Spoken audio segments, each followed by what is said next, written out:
fii yaa ngi dégg keneen ki génn kooku noonu jàmbakat boobu yaa ngi dégg non tu jàmbakat bi rek kii jàmba xeesal yi rek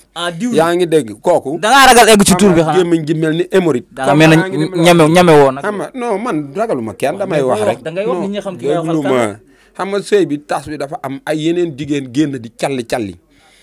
calli jooju lépp sëy yi bokkuñu ni ñu tasee bokkuñu ni ñu amee sëy ba nangam di ci am kooku nga xam ne léppam xaalis la ko jàppe bi mu xasee ñam 10 000 francs 15 000 comme jaaykatu ndox la woon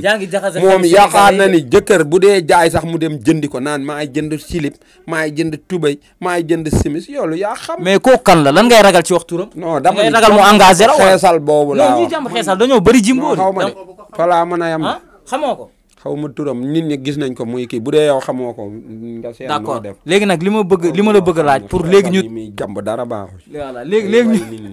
ñu tëj émission léegi ñu tëj émission moo leen def gaynde yaa ngi dégg dara baaxu ci moo xam de xanaa yow Mame Ndiaye Savon ngay wax xaw ma de xeesal yi dara baaxu ci te li muy diwoo nekk loolu lay jaay te